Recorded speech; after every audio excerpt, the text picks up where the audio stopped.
Bonjour les enfants, bonjour à tous.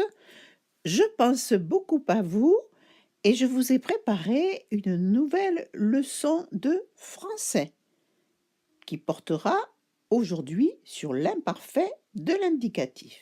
Bon travail!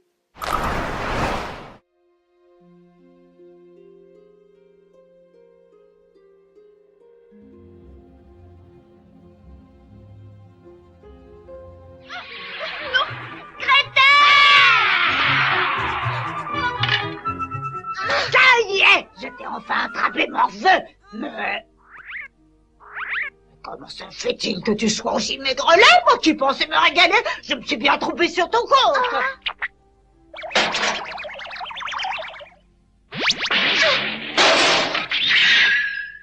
Tu n'as que la peau et les sangs, il va falloir que je te gave. Je vais te mettre en cage en attendant que tu engraisses suffisamment. Gretel! Toi, par contre, petit effronté, dorénavant, tu prendras soin de ma maison. Va, dépêche-toi d'aller au puits, ramène-moi de l'eau. Gretel se mit à pleurer, mais cela ne lui servit à rien. Elle fut obligée de faire ce que lui demandait la sorcière. Tous les matins, la vieille se glissait jusqu'à l'étable et disait « Hansel, tends tes doigts, que je vois si tu es déjà assez gras. » Mais Hansel tendait un petit os, et la sorcière, qui avait de mauvais yeux, ne s'en rendait pas compte. Elle croyait que c'était vraiment le doigt de Hansel, et elle s'étonnait qu'il n'engraissât point.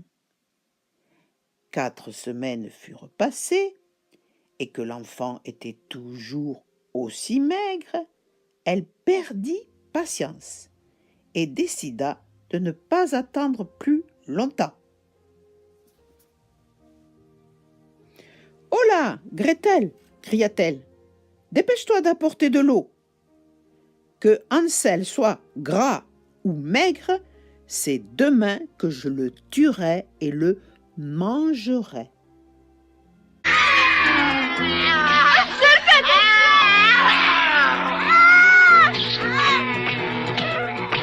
Il ne faut pas que tu meurs, si frère.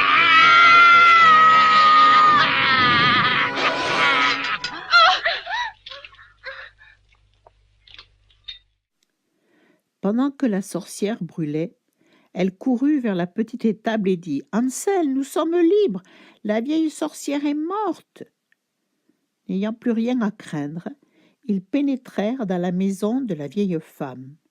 Dans tous les coins, il y avait des caisses pleines de perles et de diamants. « C'est encore mieux que mes petits cailloux, » dit Hansel en se remplissant les poches. Et Gretel fit de même. « Maintenant, il nous faut partir, » dit Hansel, « si nous voulons fuir cette forêt ensorcelée. »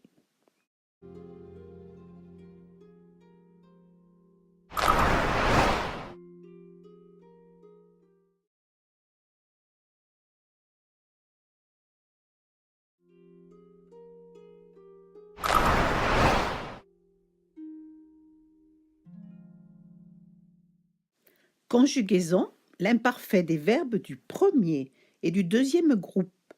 L'imparfait est un temps du passé, il permet de raconter des faits qui ont duré ou qui se sont répétés. Les terminaisons sont toujours les mêmes. Pour le premier groupe, je chantais A-I-S, tu chantais A-I-S, il chantait A-I-T, nous chantions I-O-N-S, vous chantiez I-E-Z, il chantait A-I-E-N-T. Deuxième groupe, je finissais A-I-S, tu finissais A-I-S, il finissait A-I-T, nous finissions I-O-N-S, vous finissiez I-E-Z, il finissait A-I-E-N-T. Attention, il faut ajouter un E avant la terminaison des verbes comme manger. Je mangeais, E-A-I-S. sinon ça ferait je m'enguais. De même, il faut un C avec une cédille avant la terminaison des verbes comme lancer. Je lançais, C cédille AIS, sinon ça ferait je lanquais. Faites attention à l'orthographe.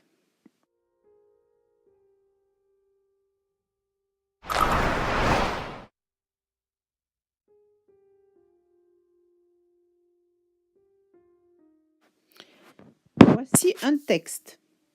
Vous le connaissez bien puisque c'est ce que vous venez de lire. C'est un texte parce qu'il y a des phrases. Sais-tu combien il y a de phrases? Comment fait-on pour compter les phrases? Il suffit de regarder les points. 1, 2, 3 points, donc 3 phrases. Je lis la première phrase. Hansel tendait un petit os et la sorcière, qui avait de mauvais yeux, ne s'en rendait pas compte. Les verbes tendait, avait, rendait sont à l'imparfait. Tu le vois à cause de la terminaison. Ils sont à l'imparfait parce que cette histoire fait partie du passé. Si c'était le présent, nous dirions aujourd'hui, Hansel tend un petit os et la sorcière, qui a de mauvais yeux, ne s'en rend pas compte. Ainsi, il est très important d'observer les verbes et les temps des verbes parce que cela nous indique quand s'est passée cette histoire. Aujourd'hui, nous allons étudier l'imparfait, qui est le temps qui explique des actions qui se sont passées autrefois, hier, avant, dans le passé. Bon travail! Bonjour à tous et bienvenue dans la leçon du jour et aujourd'hui nous allons découvrir ensemble l'imparfait. En ce qui concerne l'imparfait, une chose très importante à bien maîtriser, c'est premièrement le présent du verbe que vous voudrez conjuguer et deuxièmement la forme nous au présent de ce verbe. Prenons un exemple avec un verbe régulier, le verbe parler. Vous obtenez nous parlons au présent. Vous pouvez assez facilement remarquer la terminaison ONS, donc vous retirez cette terminaison et vous obtenez PARL, parle. Deuxième exemple, le verbe finir. Nous finissons au présent. Même procédure, vous retirez le ONS, donc la terminaison, et vous obtenez finisse, FINISS. Troisième exemple, le verbe prendre. Nous prenons au présent. ONS, vous le retirez et vous obtenez la forme prenne, P-R-E-N. Boire. Nous buvons. Même procédure. ONS comme terminaison pour nous. Vous retirez cette terminaison et vous obtenez la forme B-U-V, buve. Partir. Nous partons. ONS, terminaison, vous retirez, vous obtenez la forme part, P-A-R-T. Très bien. En ce qui concerne maintenant les terminaisons, c'est-à-dire la deuxième partie et ce que vous allez ajouter à cette première partie que nous avons vue, pour je, la terminaison c'est A-I-S, vous la prononcez est. Pour tu, la terminaison c'est A-I-S également, vous la prononcez est. Pour il ou elle, la terminaison est A-I-T, et vous prononcez est également. Pour nous, la terminaison est IONS et vous prononcez ion. Pour vous, la terminaison est IEZ et vous prononcez ié. Pour il ou elle au pluriel, la terminaison est AIENT et vous la prononcez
Voilà, l'atelier de français est terminé. Il ne vous reste plus qu'à faire votre exercice sur le cahier. N'oubliez pas la date, le titre de la leçon et écoutez bien les consignes que va vous donner votre animatrice. N'oubliez pas aussi de faire l'exercice tous ensemble. Puis, quand vous avez trouvé la solution, vous la recopiez sur le cahier. Au revoir, à une autre fois.